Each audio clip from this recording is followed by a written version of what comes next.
Assalamualaikum warahmatullahi wabarakatuh. Waalaikumsalam warahmatullahi wabarakatuh. Kata Imam Ghazali, hati itu kayak kaca, bening pada asalnya. Itu kan fitrah. Tiap kali kita berbuat dosa, nodat, plek, plek, plek. Tapi orang yang rajin istighfar, orang yang rajin berbuat baik, noda itu dia bersihin tuh, dia lap, rek. Sehingga kaca ini, walaupun dia terkena kotoran, tapi bersih lagi. Kenapa? Rajin dilap, rajin istighfar, rajin berbuat baik untuk menutupi kesalahan. Tapi kalau istighfar tidak berbuat baik, berat, itu nanti itu kotoran-kotoran di kaca itu berubah jadi tieng. Tahu tieng? Udah susah diilangin kotorannya, berkarat di atas kaca. Kalau dosa sudah berkarat di hati, susah dihapus, berat untuk taubat, berat untuk melakukan kebajikan, itu sudah kerugian besar buat kita semua. Orang yang baik bukan orang yang tidak pernah salah. Orang yang baik adalah orang yang kalau dia berbuat salah dia sadar, dijadikannya pelajaran untuk tidak diulanginya lagi pada masa yang akan datang. Manusia dalam Islam tidak dilahirkan dengan dosa, tidak. Manusia bertanggung jawab terhadap perbuatannya sendiri-sendiri. Oleh karenanya, apabila kita terjatuh berbuat salah, cepatlah adakan perbaikan. Orang yang bertakwa dihapuskan kesalahannya oleh Allah, dilakukan pemutihan. Ya sama juga televisi lah. Kita dulu udah lupa bayar, kelamaan numpuk. Akhirnya kan kata petugas, yang bulan ini bayar aja dah, yang bulan ini aja dah, yang lain mau pemutihan. Kenapa? Dia sudah lihat kita punya tanda-tanda baik, pengen membayar dengan sebagaimana mestinya. Dari ketakwaan kepada Allah. Lalu wa yu'azzim lahu ajra. Orang yang bertakwa itu diperbesar pahala kebaikannya. Masya Allah. Sudah dosa saya percaya kepada sesuatu yang saya mengerti, sesuatu yang boleh dipelajari sejak TK sampai perguruan tinggi, sejak anak-anak sampai kakek nenek. Saya bukan percaya kepada sesuatu yang saya tidak mengerti tapi yang harus saya percaya. Saya justru percaya kepada sesuatu yang memang saya mengerti. Saudara-saudara, demikianlah bahwa Tuhan dalam Islam adalah Tuhan yang terbuka, rasional, boleh dipelajari sejak kakek-kakek sampai anak-anak, sejak TK sampai kepada perguruan tinggi. Lalu yang kedua, masih menurut kata dia, saya adalah pengagum Amerika, dia bilang.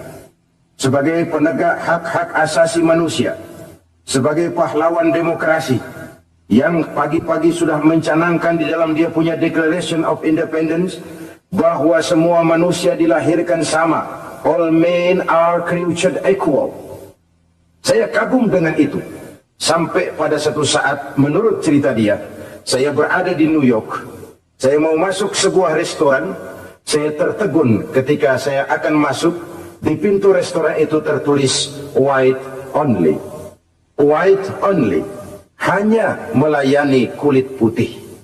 Artinya, sing kulite ireng minggir. Saya gelo, saya nelongso. Bahasa Inggrisnya.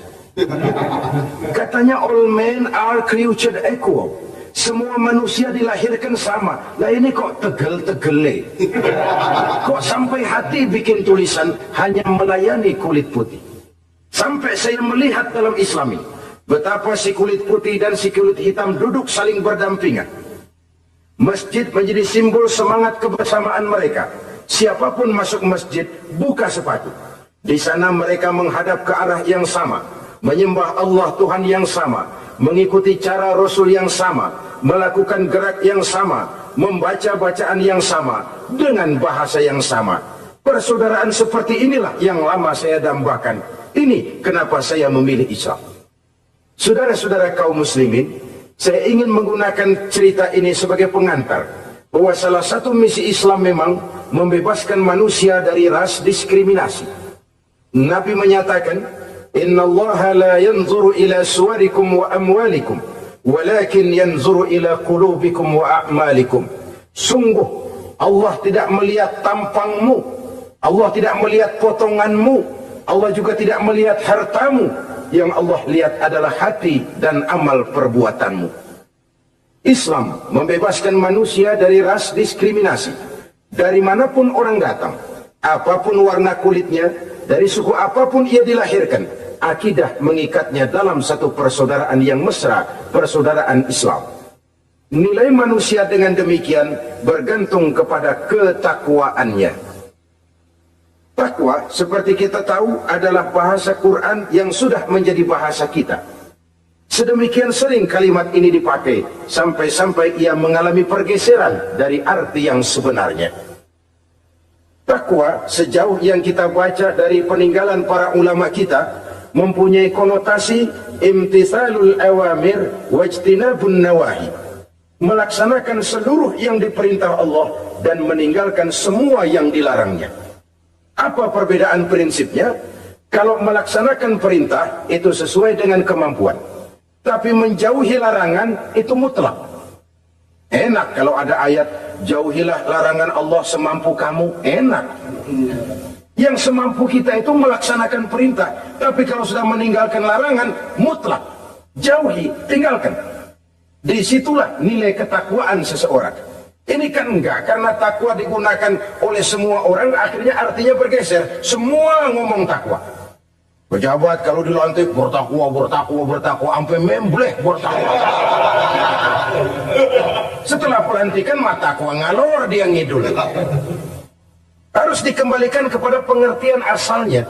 Takwa itu adalah komitmen seseorang kepada perintah Allah dan komitmen meninggalkan yang dilarangnya sesuai dengan kemampuan. Di situ nilai manusia dalam pandangan Allah. Yang tadi Nabi katakan, Allah nggak lihat potongan kita, Allah nggak lihat harta kita. Yang Allah lihat adalah hati dan amal perbuatan, dan itulah takwa itu. Maha benar Allah dengan firman-Nya yang menyatakan, Inna akramakum indallahi atqakum. Yang paling mulia di antara kamu dalam pandangan Allah adalah orang yang paling bertakwa kepadanya. Sering sekali sekarang ini kalimat agama digunakan untuk maksud yang tidak sama dengan maksud agama. Ya contoh kalimat takwa ini. Atau misalnya kita baca iklan, telah berpulang ke rahmatullah dengan tenang. Kalau dengan tenangnya sih boleh, dah mana ada orang mati kelojotan. Tenang. Tapi ke rahmatullah. Rahmatullah itu kan artinya kasih sayang Allah. Kasih sayang Allah itu kan surga. Kalau bajingan mati, nggak ke rahmatullah pulangnya. Kalau mau jujur mestinya telah pulang ke neraka. Kalau mau jujur, kalau mau pakai bahasa netral sopan, telah berpulang. Begitu sajalah. Pulang kemana? Ya sesuai dengan amalan dia. Tapi kita kadang salah kaprah menggunakan kalimat rahmatullah untuk yang tidak baik. Termasuk di dalamnya penggunaan kalimat takwa ini. Padahal disinilah nilai manusia dalam pandangan Allah. Kalau manusia dinilai dari potongannya, oh bintang film nomor 1 masuk surga. Kalau manusia dinilai dari hartanya, konglomerat nomor 1, kita mau belakangan buncit banget gitu. Allah maha benar. Yang paling mulia di antara kamu dalam pandangan Allah, yang paling bertakwa kepadanya. Nah, apa sih sifat-sifat orang takwa itu? Ini yang akan kita bicarakan pada pertemuan kali ini. Berangkat dari surah Al-Baqarah ayat 3 sampai dengan ayat 5, kita akan melihat 5 tanda orang-orang takwa itu. Apa dia? Pertama, allazina yu'minuna bil ghaib. Orang yang bertakwa adalah orang yang beriman kepada hal-hal yang gaib. Kita tahu bahwa yang ada ini kan cuma 2 saja pada hakikatnya. Pertama Allah, dan yang kedua alam. Allah adalah apa yang selain alam. Yang selain alam itu ya Allah namanya. Allah itu bukan alam, dan alam bukannya Allah. Allah disebut Khalik, alam disebut makhluk. Kemudian alam ini kan ada 2 macam. Ada alam nyata, ada alam gaib. Ada alam syahadah, ada alam gaib. Alam nyata kita sebut dengan alam fisika, dan alam gaib kita namakan dengan alam metafisika. Termasuk dalam alam gaib ini kita wajib beriman. Akhirat, alam gaib, kita percaya akhirat itu ada. Alam kubur, alam gaib, kita yakini keberadaannya. Malaikat, alam gaib. Jin, alam gaib. Setan, genderuwo, memedi, kuntilanak, tuyul. Kita percaya kepada iblis, percaya bahwa iblis itu ada. Kita percaya kepada malaikat, percaya bahwa malaikat itu ada. Dan kepercayaan ini sudah nature. Kalau kita lihat dalam dunia animisme, orang dahulu menyembah pohon sebenarnya kan karena dia percaya bahwa pohon punya kekuatan. Kekuatan itu yang disembah untuk mengharap manfaatnya atau terhindar dari bahaya yang bisa ditimbulkannya. Orang menyembah api karena percaya di balik api itu ada kekuatan. Orang menyembah lautan begitu, orang menyembah gunung begitu. Nah, Islam mengarahkan ini kepada hal-hal yang lebih konkret. Percaya kepada alam gaib, bahwa di balik alam nyata ini ada alam yang tidak nyata. Apakah itu namanya akhirat, alam barzah, malaikat, jin, itu semua termasuk di dalam alam yang gaib. Orang yang bertakwa, alladzina yu'minuna bil ghaib, dia percaya kepada yang gaib-gaib itu. Percaya tentang adanya. Bukan percaya kepada iblis lalu ngikutin si iblis, bukan. Kita percaya yang namanya iblis itu ada. Setan itu ada, jin itu ada, malaikat itu ada, alam kubur itu ada. Sebagai makhluk yang diciptakan oleh Allah dan Allah sebagai khalik. Baik alam syahadat, baik alam gaib, penciptanya tetap Allah Subhanahu wa ta'ala. Allah menciptakan siang, Allah ciptakan malam, Allah ciptakan yang baik, Allah ciptakan yang tidak baik. Apa perlunya? Ada manfaatnya untuk keseimbangan dalam alam ini. Manusia kan diberikan kebebasan bahwa segala sesuatu sudah ditentukan Allah memang, tapi kan tidak diberitahukan ke kita. Alam naj'al lahu 'ainaini wa lisana wa syafatain. Bukankah kami berikan kamu dua mata, dua telinga, lidah? Bukankah kami berikan kamu kemampuan untuk berpikir? Kami berikan ketunjukan dua jalan yang baik, yang tidak baik. Kira-kira, manusia, ini jalan kebaikan, akhirnya akan sampai ke surga. Ini jalan kejahatan, akhirnya akan sampai ke neraka. Silakan kamu memilih. Agar kamu tidak salah pilih, kami berikan otak. Kami turunkan Rasul, kami turunkan wahyu, kami turunkan agama. Kalau sudah semikian komplitnya, masih salah pilih juga, emang dasar rezeki bonyok. Dikasih otak, diturunkan Nabi dan Rasul, diturunkan wahyu, ditunjukkan jalan kebenaran. Malahan kata Imam Mustafa Al-Maraghi, Allah memberikan petunjuk kepada kita itu bertahap. Pertama diberikan yang namanya hidayatul ilham, insting. Insting ini tingkatan dasar yang sangat diperlukan oleh manusia. Kita bisa lapar, kita bisa sedih, kita bisa gembira, kita bisa nangis, kita bisa ketawa. Nggak ada yang ngajarin. Belum pernah saya melihat ada kursus ketawa. Belum pernah ada. Belum pernah ada akademi pertangisan. Nggak ada. Itu insting yang kita bawa sejak lahir. Dan anehnya ketawa tiap orang nggak sama, nangis tiap orang nggak sama. Itu insting. Bayangin kalau gitu itu nggak ada. Kita nggak bisa sedih, nggak bisa gembira, kita nggak bisa ketawa, nggak bisa nangis. Polos hidup ini, kayak boneka. Nggak ada insting. Nah, ini juga diberikan kepada binatang. Binatang kan cuma instingnya insting rendah. Binatang marah bisa marah. Tapi perasaan mulia binatang nggak punya. Kepengen dipuji, kan kagak ada binatang. Dia cuma punya perasaan-perasaan rendah. Marah, tahu kebo kita sodok. Marah dia. Perasaan rendah, lapar, binatang punya. Kenyang, binatang punya. Tapi perasaan tinggi, binatang nggak punya. Kepengen hidup lebih baik, nggak ada. Kepengen hidup terhormat, nggak ada. Senang kalau dipuji, nggak ada. Coba ada kebo kita puji habis-habisan, diam aja dia. Waduh, lu bukan main bu, hebat bener. Ya tetap aja kebo. Atau kita caci maki, nggak bakal dia marah. Ini perasaan tinggi, ingin lebih baik, ingin lebih terhormat, senang kalau dipuji, marah kalau dicaci. Itu perasaan tinggi yang hanya diberikan kepada manusia. Manusia dipuji, senang, dicaci, marah. Orang kita puji walaupun, wah kamu hebat bener. Walaupun dia bilang, ah kamu bisa aja. Tapi kupingnya tetap aja mekar. Senang kalau dipuji. Insting yang rendah diberikan juga kepada binatang. Tapi bukan insting yang tinggi. Ini petunjuk pertama. Dengan itu kita punya perasaan dasar untuk mengagumi, untuk sedih, untuk gembira, dan sebagainya. Setelah insting kita diberikan panca indera. Yang kerjanya juga nggak sama.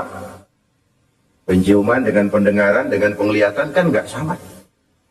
Yang enak buat kuping belum tentu enak buat hidung. Orang buang angin kalau ditinjau dari segi bunyi enak buat kuping, tapi hidung kan kelabakan. Kerjanya nggak sama.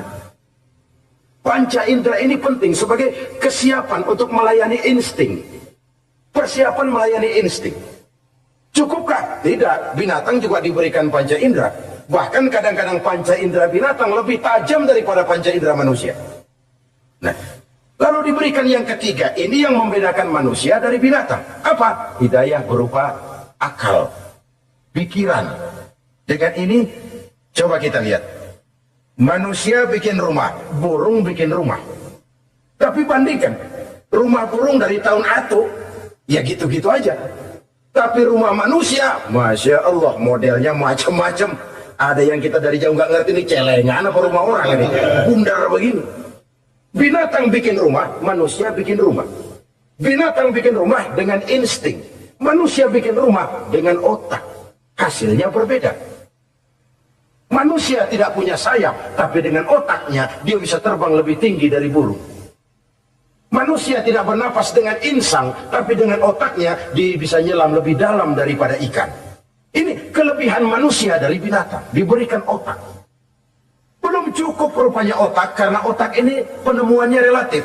Apa yang dianggap hari ini benar, besok udah nggak benar. Apa yang hari ini otaknya bilang baik, besok dia bilang jelek. Apa yang hari otaknya bilang katakan jelek, besok dia bilang baik.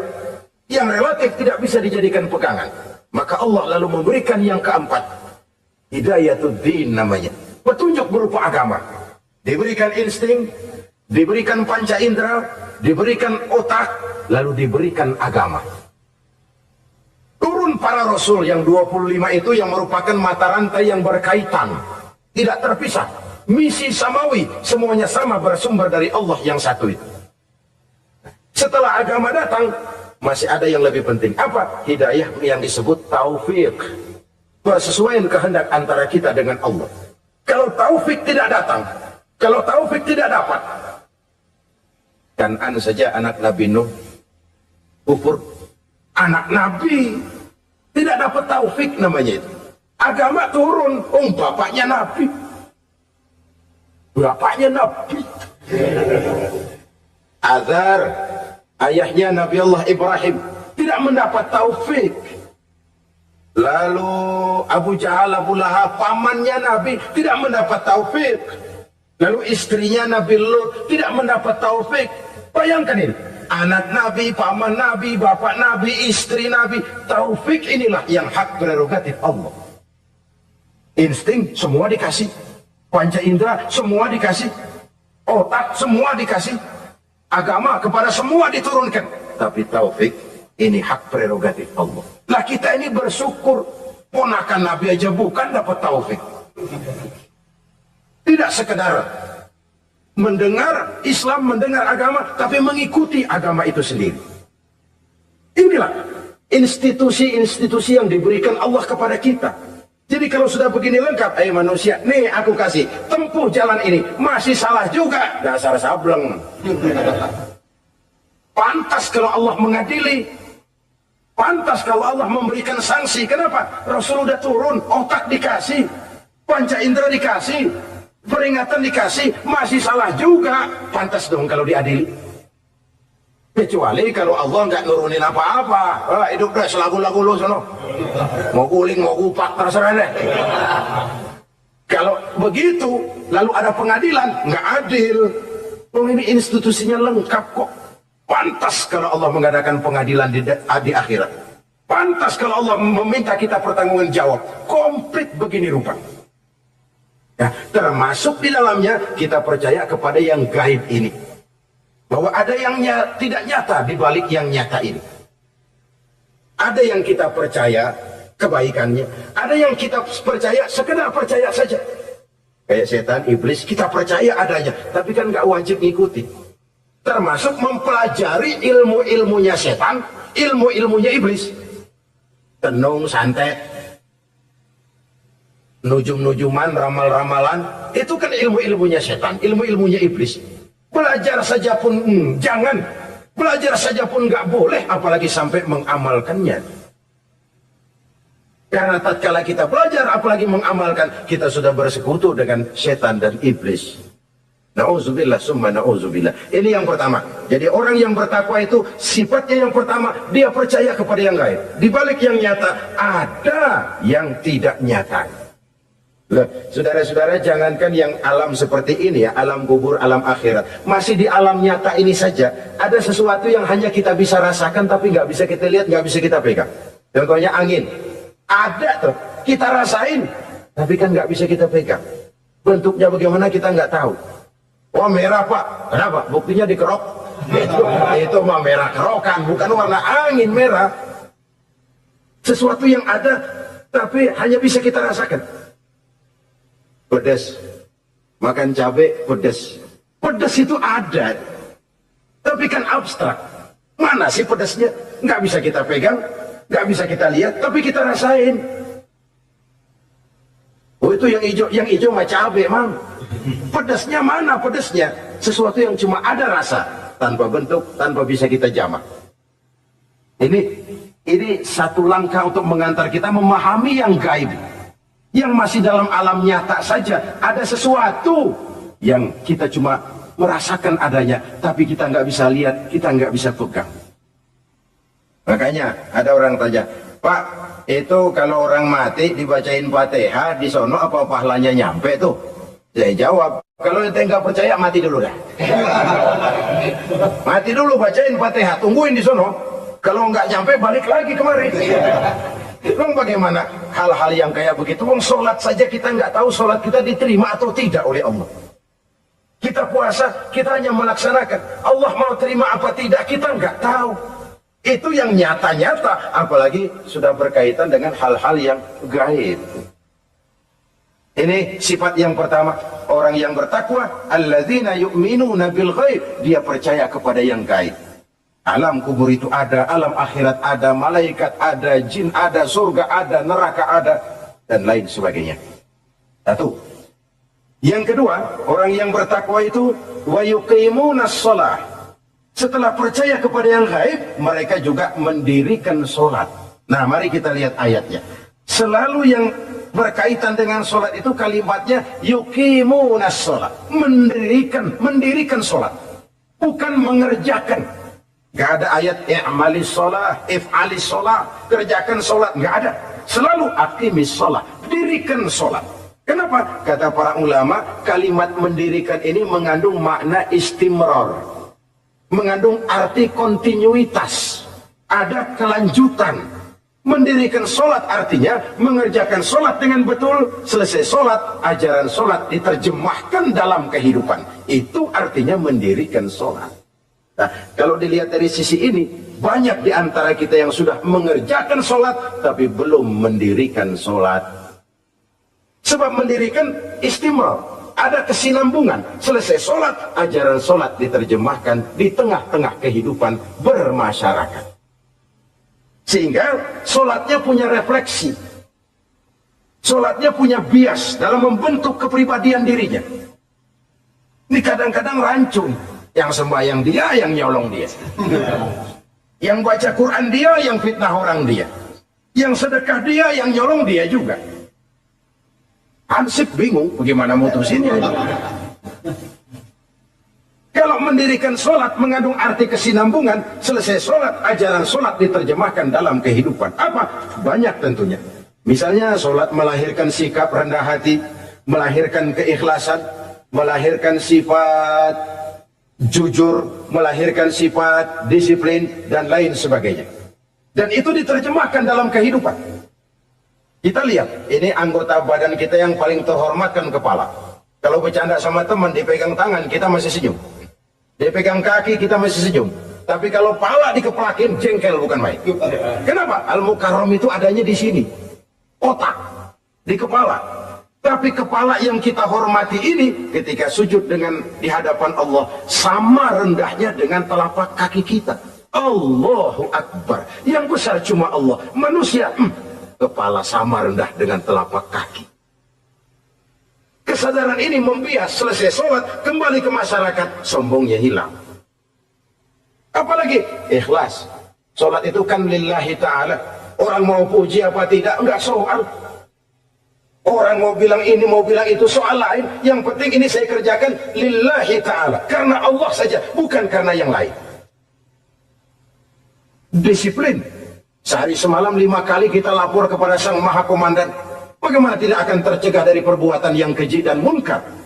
Seorang prajurit saja, kalau sehari semalam 5 kali dia lapor kepada komandannya, saya yakin dia tidak akan sempat melaporkan yang tidak baik. Pantas kalau Al-Quran memberikan jaminan, solat mampu mencegah manusia dari perbuatan yang keji dan munkar. Masih ada yang tanya, Pak, katanya sembahyang mencegah orang berbuat jahat. Iya, teman saya kok sembahyang nyolong ayam. Bagus, sembahyang nyolong ayam. Coba nggak sembahyang, nyolong motor. Gedean lagi yang dicolong. Dan sebenarnya itu bukan jawaban, itu cuma logika saja. Yang benar adalah solatnya belum berfungsi. Dia baru mengerjakan solat, belum mendirikan solat. Inilah yang kalau kita jujur mau bicara, inilah problem kita sekarang ini. Mengislamkan orang Islam. Bagaimana dari mengerjakan solat kita menjadi mendirikan solat. Agar solat itu membuahkan hasil berupa pembentukan kepribadian. Di tengah-tengah kehidupan sosial kemasyarakatan. Kalau tidak, ya sekedar terjebak kepada rutinitas. Pergi haji begitu, pulang haji bikin gila. Masuk Ramadan begitu, selesai Ramadan ya tetap begitu. Ibadah tidak memberikan bias dalam pembentukan pribadi.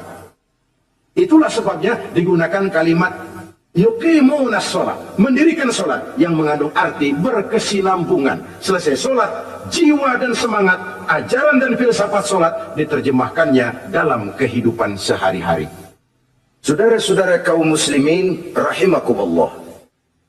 Sifat yang ketiga dari orang takwa adalah wa mimma razaqnahum yunfiqun.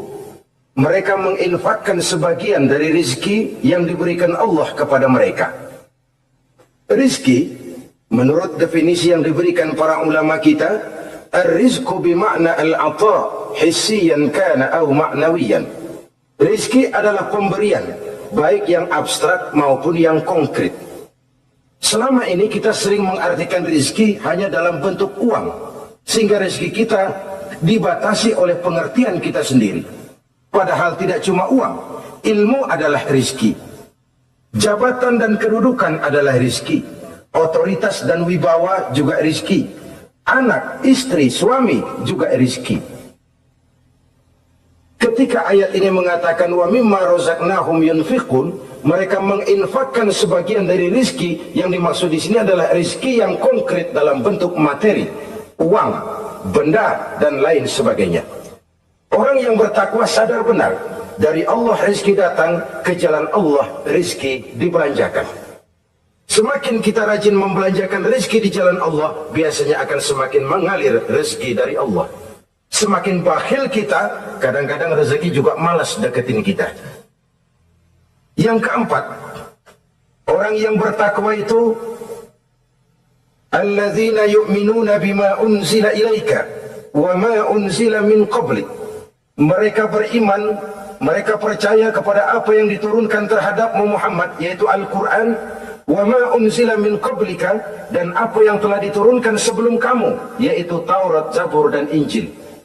Orang yang takwa percaya bahwa Allah dahulu telah menurunkan Taurat kepada Musa, Allah telah menurunkan Zabur kepada Nabi Daud, Allah telah menurunkan Injil kepada Nabi Isa. Percaya sekadar percaya, tidak wajib mengamalkan ajarannya. Kita percaya Taurat itu kitabnya Allah, Injil dahulu yang diturunkan kepada Nabi Isa kitab Allah, Zabur kitab Allah. Percaya sekadar percaya, bukan percaya kemudian mengamalkan, bukan. Karena dengan turunnya Al-Quran, maka seluruh kitab-kitab terdahulu sudah tercakup di dalam Al-Quran. Orang yang bertakwa percaya kepada apa yang diturunkan terhadap Nabi Muhammad. Apa itu? Al-Quranul Karim. Bagaimana kepercayaan kita kepada Al-Quran? Bahwa dia kitab suci yang isi dan redaksinya langsung dari Allah, yang kita membacanya beribadah, mengerti atau tidak mengerti artinya. Akan lebih baik setelah bisa membaca, mengerti, kemudian mengamalkannya dalam kehidupan kita. Saudara-saudara, kalau kita adakan konteks ini di mana-mana, modernisasi, globalisasi, kemajuan sering membawa pergeseran nilai. Dulu, ini zaman dulu ya, waktu listrik belum masuk desa, kita rasakan betul. Kalau masuk kampung berasa banyak orang Islam. Padahal rumah pakai lampu templok, lampu tempel, paling banter, patroma. Tapi kita masuk kampung berasa kok banyak orang Islam. Kenapa? Suara Al-Quran kedengaran dari rumah-rumah. Kenapa? Ada anak-anak muda lagi latihan baca barzanji. Kenapa? Ada fatayat, santri-santri wanita lagi baca solawatan. Kenapa? Nenek-nenek lagi ngapalin sifat 20 sembari nyisik. Wujud artinya ada, maka mustahil Allah. Zaman dulu terjadilah modernisasi, listrik masuk desa. Apa yang kita lihat? Rumah pada terang. Terus televisi main gede-gedean. Lalu radio kaset main kenceng-kencengan. Tergeserlah suara Al-Quran, apalagi selawatan, apalagi barzanjian. Apa tidak boleh? Ya boleh saja. Apa tidak bagus? Ya bagus saja. Tapi kalau harus menggeser, apalagi menggusur nilai-nilai positif, itu yang kita prihatin. Kan Nabi mengingatkan, la tattabi'anna sunnana man kana qablakum shibran bi shibrin wa zira'an bi zira'in. Kamu akan ikuti tingkah laku orang-orang sebelum kamu. Cuma ikut-ikutannya nggak berasa. Sejengkal, lalu sehasta, lalu semeter, lalu 3 meter. Begitu enak kamu ikut-ikutan budaya orang lain, sampai yang kamu ikuti masuk lubang biawak, kamu akan masuk juga ke dalamnya. Inilah kehidupan kita, inilah kehidupan anak-anak kita. Jujur mereka lebih kenal Valentine Day daripada Muharram. Anak-anak kita, anak-anak muslim, kalau kita menghitung Muharram sampai Zulhijjah nggak hafal. Kalau Januari sampai Desember, anak-anak kita bangun tidur hafal. Muharram sampai Zulhijjah, jangan anaknya, bapaknya keder. Kita hanyut oleh budaya-budaya yang, ya bukan saya katakan bukan tidak baik, tapi kalau harus menggeser, apalagi menggusur yang ada kaitannya dengan nilai agama, ini kan ironi. Ikut-ikutan kita sejengkal, semeter, sampai yang diikutin masuk lubang biawak, udah kadang asing ikut, ya ikut juga nyemplung ke dalamnya. Orang sering katakan mula-mula dari nama dulu nih yang kagak begitu kelihatan pengaruhnya. Mula-mula malu pakai nama yang berbau Quran, malu pakai nama yang berbau Islam. Dari nama nanti dia pindah ke pakaian, dari pakaian dia pindah ke pergaulan. Kalau sudah pindah ke pergaulan dikhawatirkan pindah agama pun nggak terasa. Wah, semua agama sama, semua agama bagus. Lalu bagaimana? Bagaimana musimnya aja. Ironi, menyedihkan, memilukan, bahkan memalukan. Yang tidak boleh kan fanatik kepada guru, yang tidak boleh kan fanatik kepada suku. Kalau kepada agama fanatik itu wajib, dalam arti bukan sempit, berpegang teguh kepada agama. Satu sikap yang wajar, bahwa penganut suatu agama menganggap cuma agamanya yang benar. Itu sikap setiap penganut agama. Orang Kristen begitu, orang Hindu begitu, orang Buddha begitu. Kenapa kalau orang Islam begitu lalu dianggap ekstrim?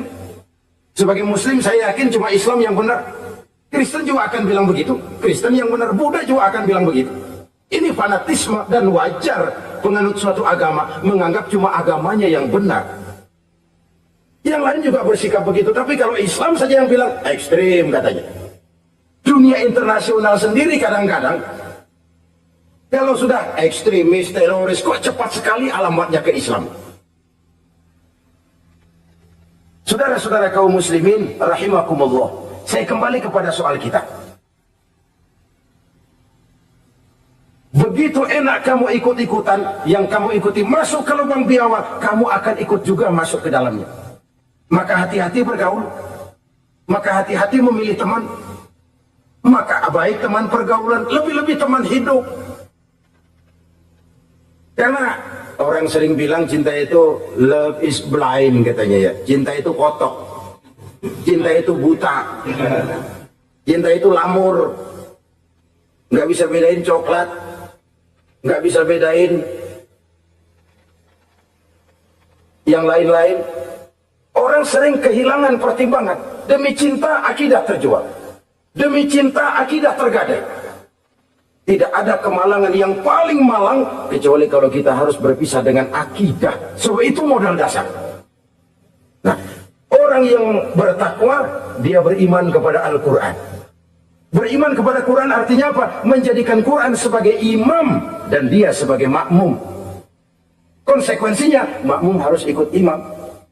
Selain Quran dia percaya kepada Injil, kepada Zabur, kepada Taurat. Dilihat dari sudut ini, umat Islam itu lebih toleran loh. Orang lain yang megang Injil nggak bakal percaya kepada Quran.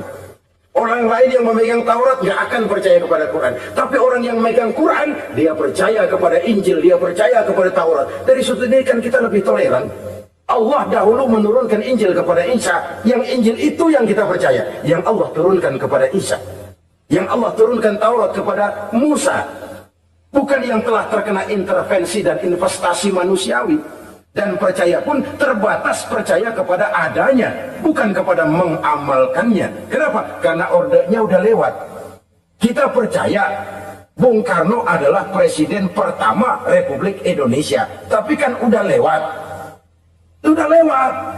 Kita percaya Bung Karno presiden pertama Republik Indonesia. Tapi kan udah lewat, udah selesai.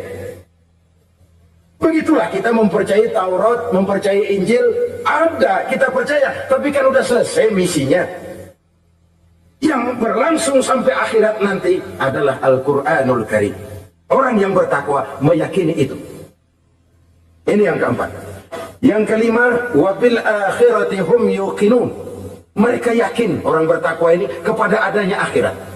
Kalau itu kan gampang, semua orang juga yakin. Loh, bukan sekedar yakin, sekedar percaya. Ya, percaya kepada Allah, percaya kepada akhirat, pokoknya percaya. Bagaimana? Ya begitu, pokoknya percaya. Bukan itu. Kepercayaan yang memberikan refleksi. Iya ya, akhirat ada. Ada hidup sesudah mati, ada akhirat sesudah dunia. Saya memang benar kepengen cepat kaya, tapi kalau nipu orang nanti di akhirat bagaimana? Ini loh. Saya memang benar kepengen cepat naik pangkat, tapi kalau mesti jilat atas, injak bawah, sikut kiri kanan, teman jadi lawan, lawan jadi teman, di akhirat saya bagaimana? Ini loh percaya akhirat itu. Saya memang benar kepengen cepat kaya, tapi kalau makan renten, nanti di akhirat bagaimana? Kepercayaan yang mewarnai gerak kehidupan. Kalau percaya sekedar percaya, yang buta campur budak juga percaya akhirat ada. Tapi kan kepercayaan yang memberikan refleksi, mewarnai gerak hidup kita. Loh, enggak gitu. Orang yang percaya akhirat itu gayanya enggak gitu. Orang yang percaya akhirat itu sikapnya enggak gitu. Orang yang percaya akhirat jalannya enggak gitu. Orang yang percaya akhirat ngomongnya enggak asal ngomong. Kepercayaan yang memberikan refleksi terhadap gerak hidup. Nah, ini refleksi dari sifat-sifat takwa. Saudara-saudara, kalau itulah sifat-sifat orang takwa, lalu terhadap mereka yang takwa ini, karunia apa yang diberikan Allah? Apa keutamaan mereka? Mari kita kutip beberapa ayat. Pertama, ini janji Allah ya. Wa may yattaqillaha yaj'al lahu makhraja. Siapa yang bertakwa kepada Allah, maka ia akan diberikan jalan keluar dari segala macam kesulitan. Masya Allah. Orang takwa itu kan orang yang dekat dengan Allah. Kalau sudah dekat dengan Allah, everything is running well. Apa yang nggak selesai? Impossible, kata otak. Tidak mungkin, kata rasio. Mana bisa menurut kebiasaan. Tapi orang yang takwa selalu saja ada jalan keluar. Selalu diberikan Allah jalan keluar. Ini yang faktor yang irasional. Faktor yang non-komputer. Faktor yang samawi. Allah yang mau, ada saja jalan keluar. Coba. Waktu terjadi peristiwa hijrah, Masya Allah. Rasulullah itu sudah dikepung rapat rumahnya, pagar betis. Jangan manusia, tikus saja nggak bisa lewat. Rapat di pagar betis. Kesepakatan sudah jelas, membunuh Muhammad bersama-sama. Apa yang terjadi? Ketika Nabi keluar, buka pintu. وَجَعَلْنَا مِنْ بَيْنِ أَيْدِيهِمْ سَدًّا وَمِنْ خَلْفِهِمْ سَدًّا فَأَغْشَيْنَاهُمْ فَهُمْ لَا يُبْصِرُونَ. Di depan belakang, di kiri kanan mereka kami jadikan dinding, kami butakan mereka. Mereka enggak lihat Muhammad keluar dari rumahnya. Allah berikan jalan keluar. Padahal Quraisy siaga satu, pita merah, apel siap, mata menteleng, Nabi lewat enggak kelihatan. Persis ikan bandeng. Ikan bandeng kan melotot, colok dia maju, enggak lihat apa-apa.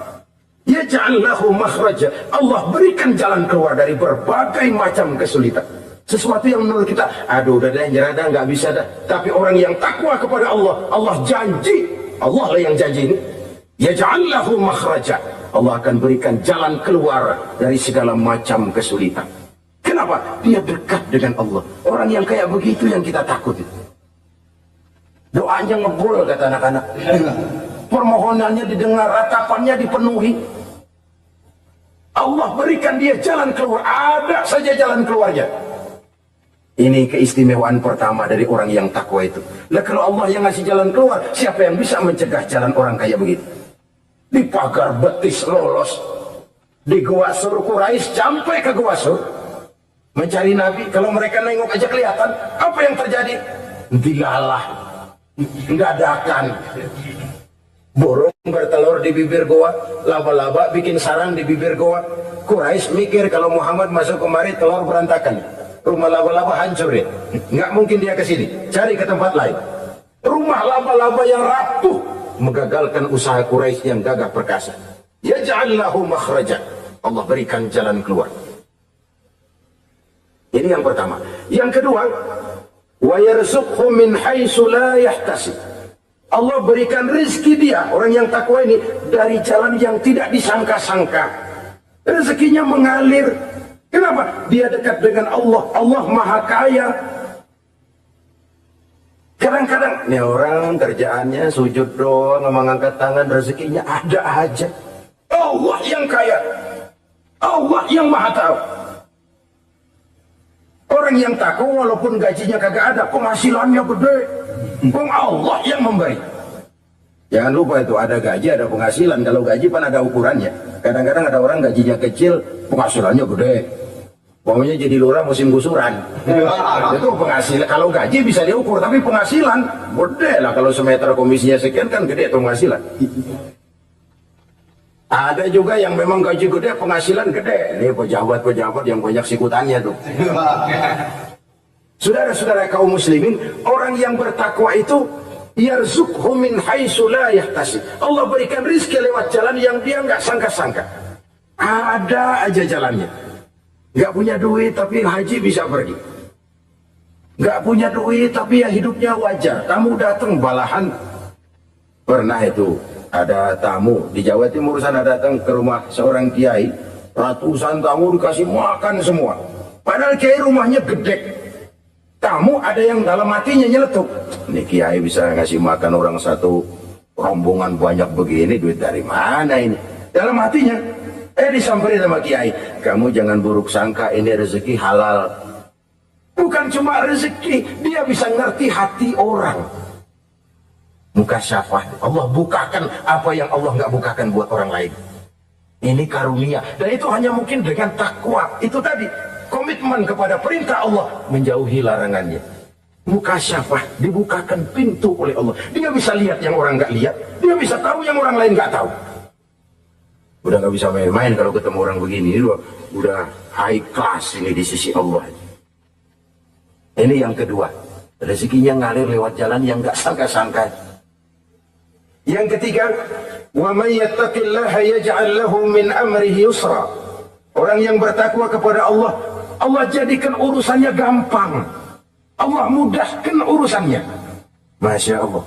Kalau Allah yang sudah mudahkan, siapa sih yang bisa bikin sulit? Allah yang gampang itu urusannya. Orang mana yang bisa bikin sulit? Boleh manusia merencana, mempersulit, memblokir segala macam. Tapi kalau Allah gampangin, jalan tuh urusan. Boleh manusia merancang. Tapi kalau Allah mau, apa yang nggak mungkin? Satu kampung orang mau jatuhin kita, kalau Allah mau angkat, naik. Satu negara orang mau naikin kita, kalau Allah mau turunin, nyungsep. Tu'izzu man tasya' wa tuzillu man tasya'. Allah muliakan siapa yang dikehendakinya, Allah rendahkan siapa yang dikehendakinya. Saudara-saudara kaum muslimin rahimakumullah, dimudahkan urusan orang yang takwa itu. Jadi kalau ingin urusan kita dimudahkan oleh Allah, konsepnya cuma takwa. Kembali kepada komitmen, laksanakan yang diperintah, jauhi yang dilarang. Itu saja.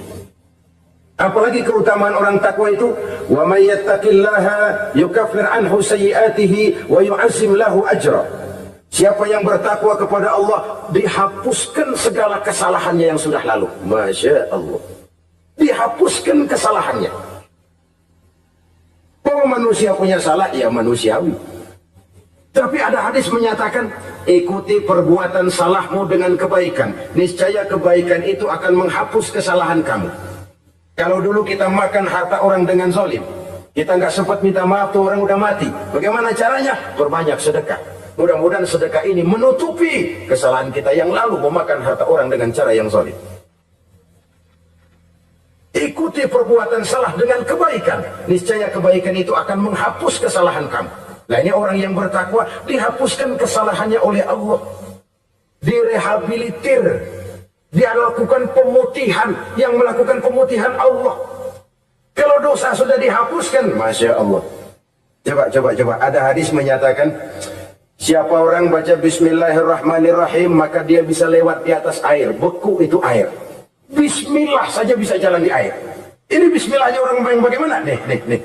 Bismillahnya orang yang bobotnya ringan. Bobotnya ringan, dia bisa jalan di air. Kenapa bobotnya ringan? Dosanya pemutihan. Model kita 16 kali baca Bismillah, lewat di empang kelelep aja. Bobot kita kelewat berat oleh lapisan-lapisan dosa. Makin banyak dosa, makin berat bobot. Karena bagaimana kita mau mendapat kemudahan dari berbagai urusan? Dong dosa kita berlipat-lipat. Kata Imam Ghazali, hati itu kayak kaca. Bening pada asalnya. Itu kan fitrah. Tiap kali kita berbuat dosa, noda, plek. Tapi orang yang rajin istighfar, orang yang rajin berbuat baik, noda itu dia bersihin tuh, dia lap, rek. Sehingga kaca ini, walaupun dia terkena kotoran, tapi bersih lagi. Kenapa? Rajin dilap, rajin istighfar, rajin berbuat baik untuk menutupi kesalahan. Tapi kalau istighfar tidak berbuat baik berat, itu nanti itu kotoran-kotoran di kaca itu berubah jadi tieng. Tahu tieng? Udah susah diilangin kotorannya, berkarat di atas kaca. Kalau dosa sudah berkarat di hati, susah dihapus, berat untuk taubat, berat untuk melakukan kebajikan, itu sudah kerugian besar buat kita semua. Orang yang baik bukan orang yang tidak pernah salah. Orang yang baik adalah orang yang kalau dia berbuat salah dia sadar, dijadikannya pelajaran untuk tidak diulanginya lagi pada masa yang akan datang. Manusia dalam Islam tidak dilahirkan dengan dosa, tidak. Manusia bertanggung jawab terhadap perbuatannya sendiri-sendiri. Oleh karenanya, apabila kita terjatuh berbuat salah, cepatlah adakan perbaikan.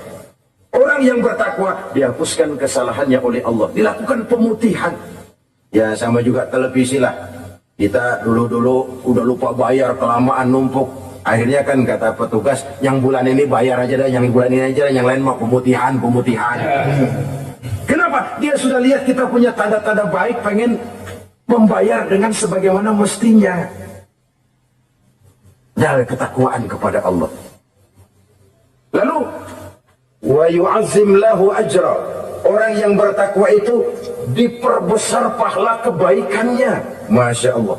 Sudah dosa dihapus, diampuni, diputihkan, kebaikannya dilipat gandakan pahalanya. Padahal kita semua sama-sama maklum. Inilah kenikmatan Islam. Kalau kita berbuat jahat, dibalas dengan yang setimpal. Kalau kita berbuat baik, dibalas berlipat ganda. Wallahu yudha'ifu liman yasha. Allah melipat gandakan pahala kebaikan bagi orang yang dikehendakinya. Alangkah pemurahnya Allah. Dosa kebaikan berlipat ganda, dosa kesalahan seimbang dengan kesalahan itu. Karena itu kata para ulama sufi, kalau kamu berbuat jahat, jangan lihat besar kecilnya, tapi lihat kepada siapa kejahatan kamu lakukan. Kalau kamu mendapat kebaikan, jangan lihat besar kecilnya, tapi lihat siapa yang ngasih kebaikan itu. Kecil dosa kita lakukan, tapi kepada Allah. Sedikit karunia yang kita terima, Allah yang ngasih. Logikanya begini. Saya ketemu menteri, dikasih duit 5.000 perak, 5.000 rupiah. Karena yang ngasih menteri, tuh duit barangkali saya jadiin jimat. Nggak saya belanja-belanjain. Saya simpen. Kenapa? Buat bangga-banggaan, buat cerita-ceritaan. Saya ketemu Menteri Ano, masa nih 5.000 perak dikasih. Menteri yang ngasih 5.000 rupiah, saya simpan, saya jadikan kebanggaan. Bagaimana kalau yang ngasih Allah, yang serba maha, maha kaya, maha adil, maha tahu, kita lupakan. Akaltum ni'mata rabbikum walam tashkurulah. Tiap saat kita namakan nikmat Allah, tapi kita lupa bersyukur kepadanya. Padahal Allah janjikan, makin kamu pandai bersyukur, makin aku tambah nikmatku. Tapi kalau kamu tidak pandai bersyukur, awas, azabku itu amat pedih. Jadi azab, nikmat maksud saya, bisa berubah menjadi azab kalau kita tidak pandai mensyukurinya. Saudara-saudara kaum muslimin, rahimakumullah. Dari uraian singkat ini, saya ambil beberapa catatan utama. Pertama, nilai manusia dalam pandangan Allah adalah ketakwaannya. 14 abad yang lalu, sebelum orang teriak-teriak tentang hak asasi, Rasulullah sudah mencanangkan semangat persamaan ketika beliau bersabda, "An-nasu kulluhum li Adam, wa Adam min turab, la fadla li Arabiyyin ala ajamiyyin illa bitaqwa." Seluruh manusia berasal dari Adam. Adam diciptakan dari tanah. Tidak ada kelebihan Arab dengan yang bukan Arab kecuali takwanya. Di situ nilai manusia dalam pandangan Allah. Takwa bukanlah kulit. Wah, itu kalau sorbannya paling gede berarti paling takwa. Belum tentu. Wah, tasbihnya panjang-panjang. Belum tentu. Oh, jenggotnya jengser. Belum tentu. Wah, kumisnya tebal. Buat nyaring kopi kali. Itu kulit. Kulit perlu, tapi isi jauh lebih penting. Sehingga Nabi katakan, at-taqwa hahuna. Takwa itu di sini, di sini, di sini. 3 kali. Di hati. Bukan di serban, bukan di tasbih, bukan di sajadah, bukan di sarung. Di sini, di situ takwa. Penggeraknya adalah hati. Dan untuk itu Allah menyediakan fasilitas keutamaan. Diberikan jalan keluar dari berbagai kesulitan, diberikan rezeki dengan jalan yang tidak disangka-sangka, dihapuskan kesalahannya, dimudahkan usahanya, diperbesar pahala kebajikannya. Karena itu, untuk mengejar posisi di hadapan Allah, tidak lain adalah takwa. Allah tidak bedakan manusia dari keturunannya, warna kulitnya, tapi dari ketakwaannya kepada Allah. Orang yang takwa disebut muttaqin, dan itulah nilai tertinggi manusia di hadapan Allah Subhanahu wa taala. Semoga kita diberikan kekuatan untuk mencapai martabat takwa ini dan mendapat keutamaan-keutamaan seperti yang dijanjikan